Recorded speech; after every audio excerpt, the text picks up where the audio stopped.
All right, so with the trailer bottom done, the next thing I want to do is get sides just up. So just sheet sides. They don't even have to have the windows cut in them.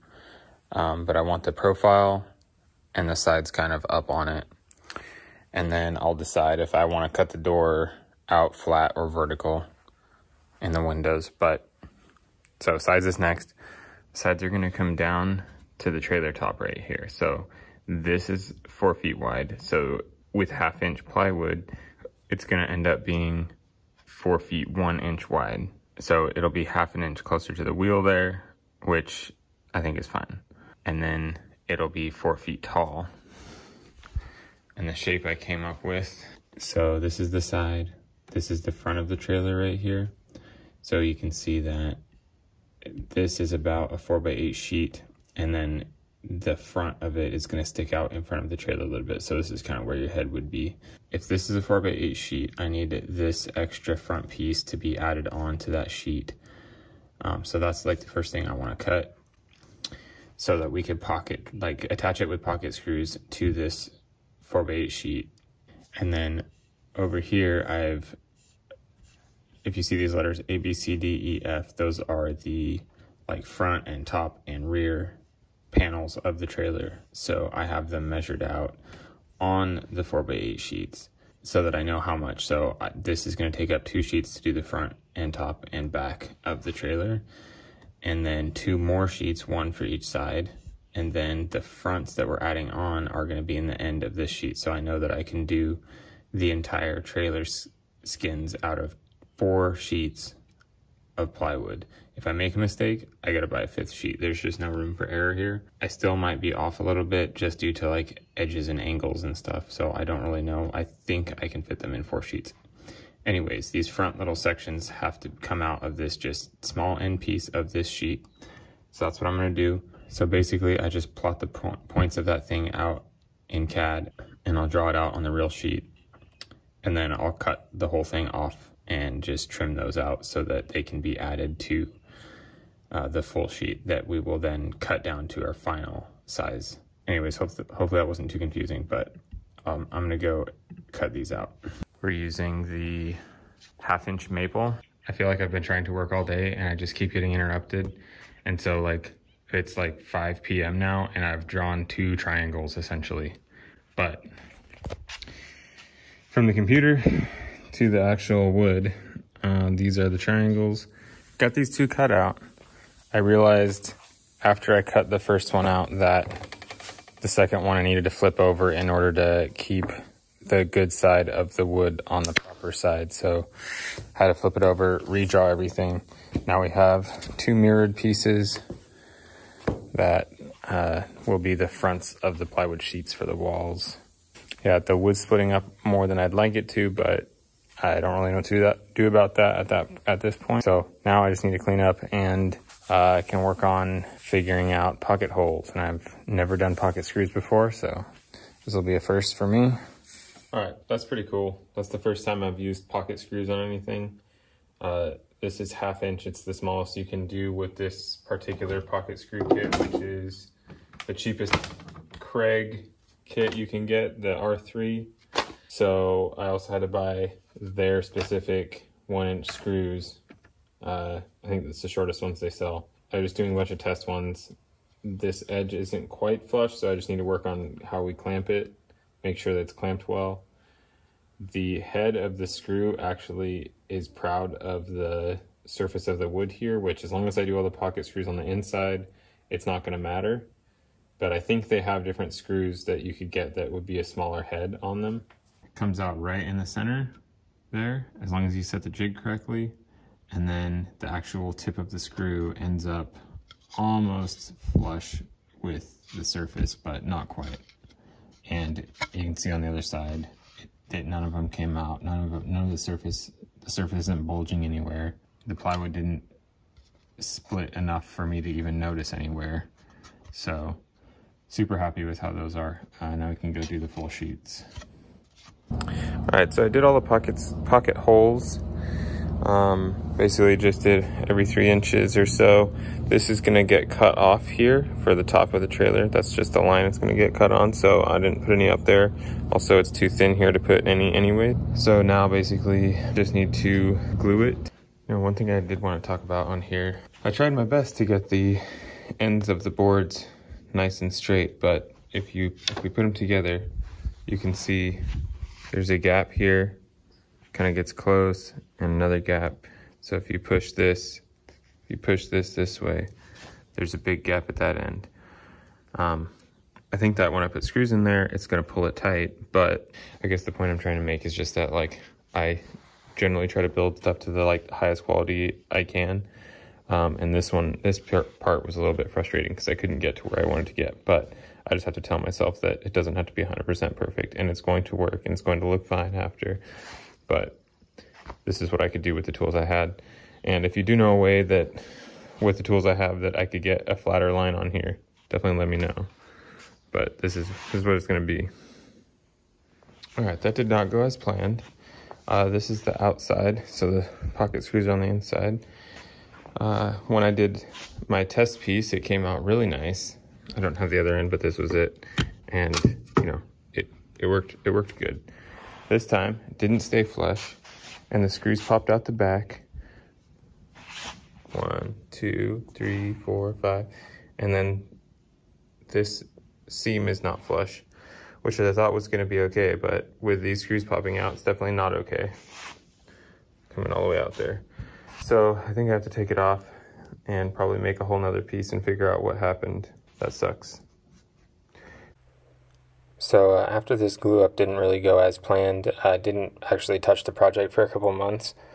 But when I did come back to it, I was able to put the existing pieces back together with an acceptable finish and to where I don't think anybody's going to notice when it's done.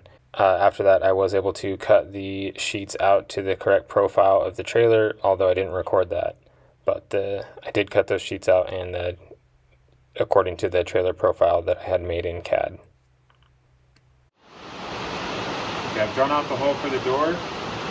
I don't like where the window is, so I'm going to just cut the door first, and then I'll just place the window after that. But I'm just going to jigsaw this out.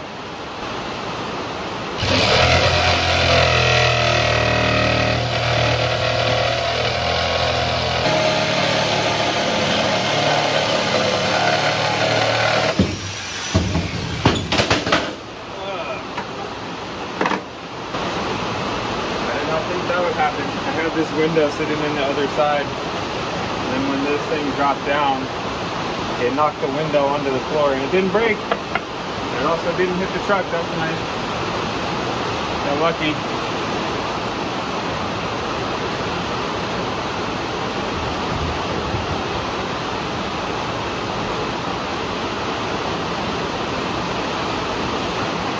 Pretty sick. Door.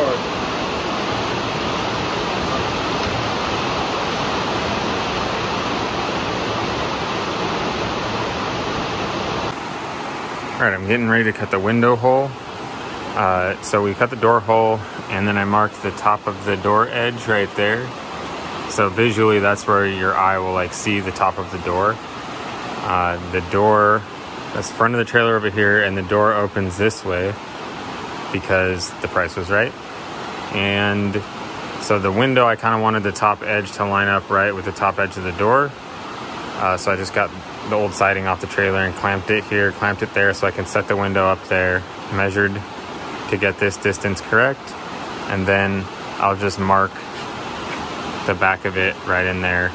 That will give me the hole for the window. It doesn't have to be exact because we can level it when we screw it all in, and there will be a slight gap all the way around. So we just need to get close. Okay, so window is cut in the wall. It is laid down so the outside of the wall is laid down, and then we're gonna put the studs in basically. I did get 1/2 inch insulation, so I got 1/2 inch studs here, which are just 1/2 inch sheet ripped long ways to make a stud. That was the only way I could figure out how to get long strips of 1/2 inch thick. Everything at the store that says it's 1/2 inch isn't actually 1/2 inch. And the insulation that we have is actually 1/2 inch. So I had to just make my own. So just have a bunch of them laid out, and I'll cut them all down so they fit correctly, just like this one. So here, all the studs laid out. We still need a few more. I need some on the front edge here. Need some in the corners of the door, top and bottom of the window, but I'm kind of waiting to see what scrap this one ends up with before I go cut more, because it just makes so much sawdust. It's kind of annoying. This isn't glued yet, but it just needs to get glued. So these pieces will just get glued down, and then we'll do insulation, and then we'll glue down the inside sheet on top of it. All right, so I started gluing the studs. I've got this bottom one glued. Just got some weights on it. Gonna wait a bit for that to dry. This is just scavenging all the heavy stuff I can find in the shop. Most of these are lead weights for scuba diving. Okay, so I got the door side almost completely glued.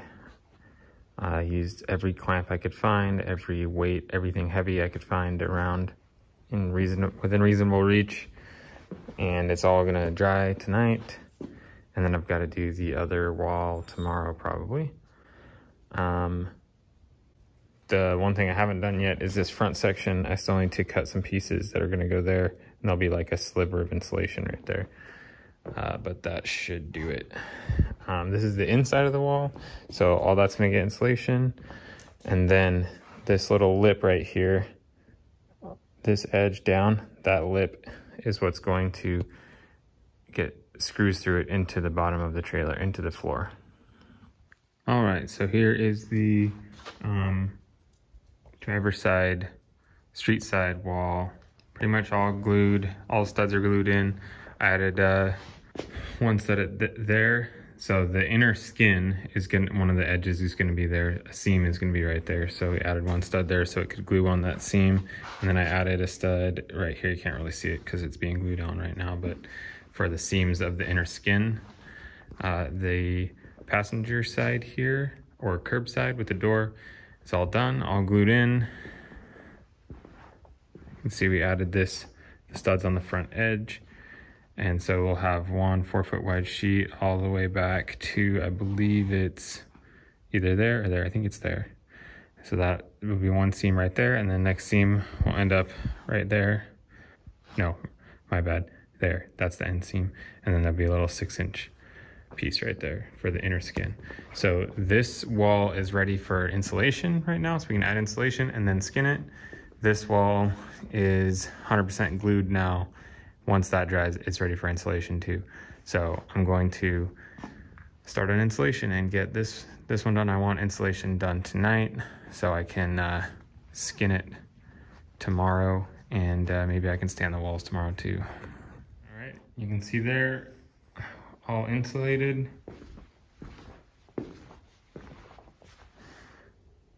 It's pretty easy to install.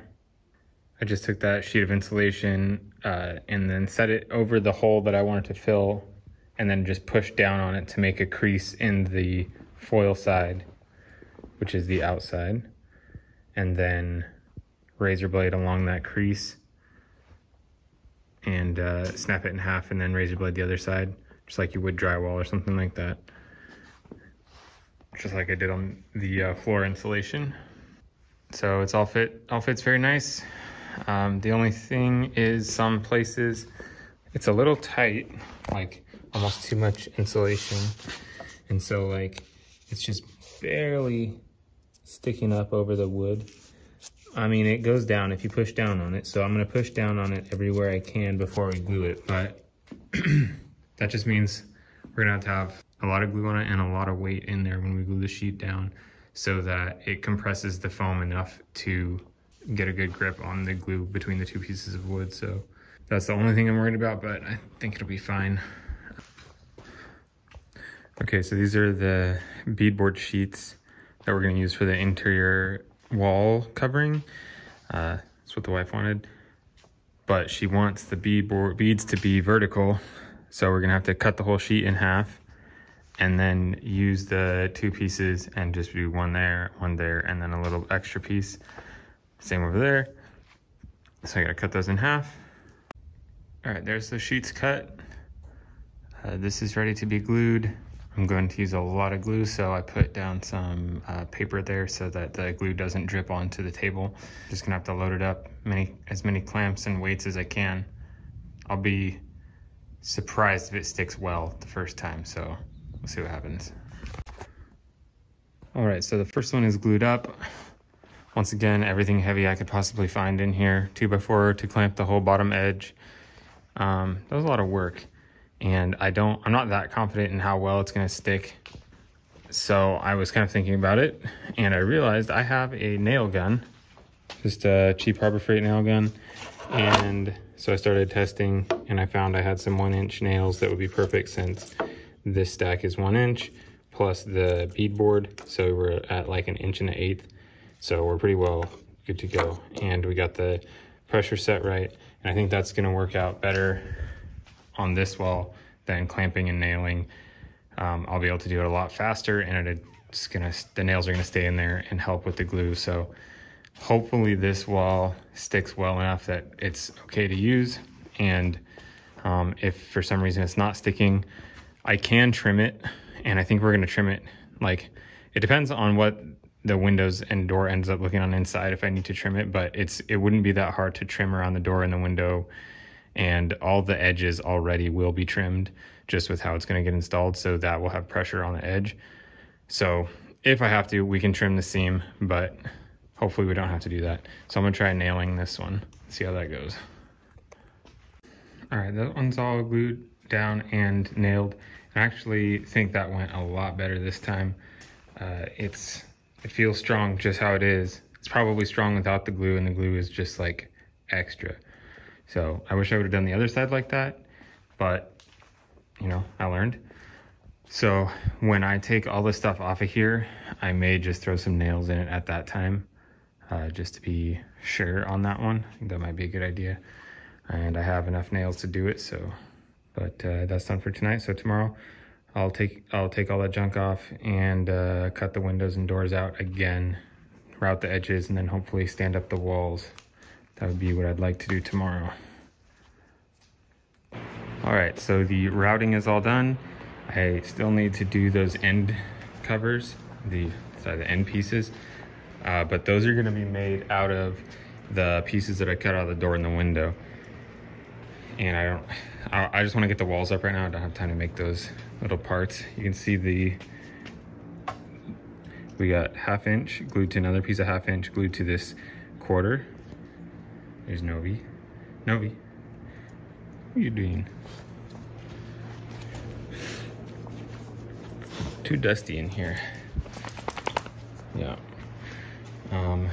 And it is way stronger right now than it was before we did the interior sheet, and I'm like totally happy with how strong this wall is now. Like, it's heavy. I'm gonna put these walls up by myself, but I probably shouldn't because they're a little too heavy, but I just want to get them done right now, so I'm just gonna try. I just want them standing right now before I have to leave in a minute here. So I got a crate right there, full bunch of steel. This crate full of like clamps and weights and stuff.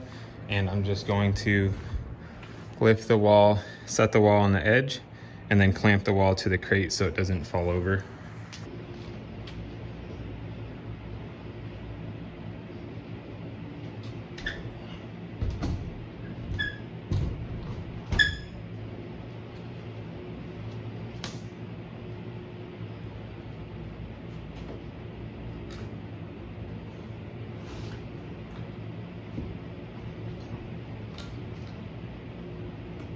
All right, now I'm just gonna put a couple screws in so it doesn't go anywhere.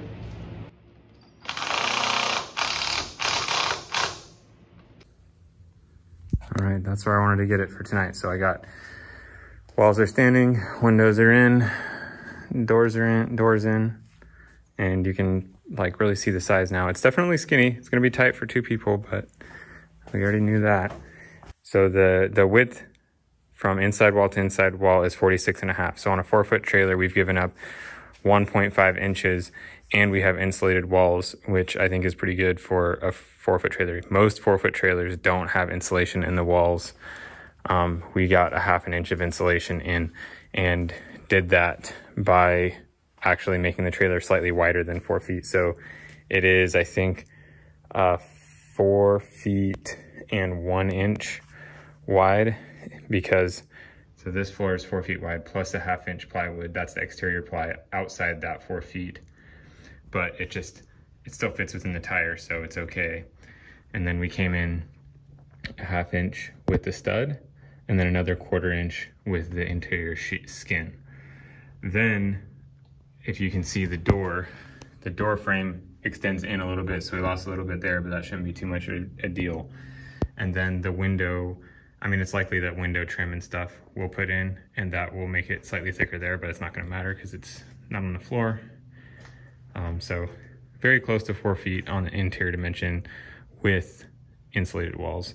So that's pretty cool.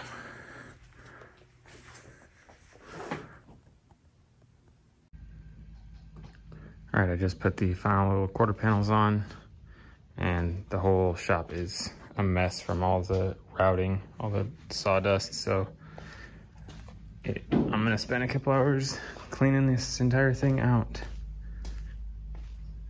Freaking crazy mess. All right, so we took the walls off so that I could finish the window sills, which I'll show later. And we're getting ready to glue it. So done pilot holes all the way down. And then we're just gonna put glue on it and lift them up, screw them in there. I think it's like 2.5 inch screws into the floor.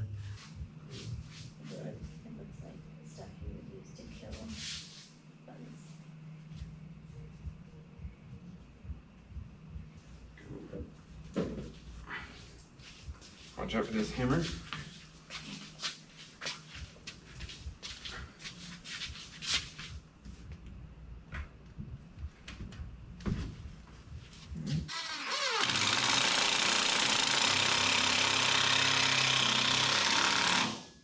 Floor. All right, walls are on there permanent, glued on. I did use the router and put a little edge onto here, so there's a 45-degree round over. Yep. Just in case water gets in there. Hopefully it'll go out instead of going in, but hopefully we don't get to the point where it has to make that decision. Right.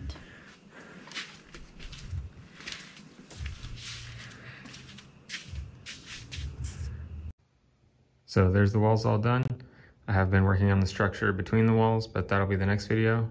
So if you want to see that, hit subscribe, check out my Instagram, link is below.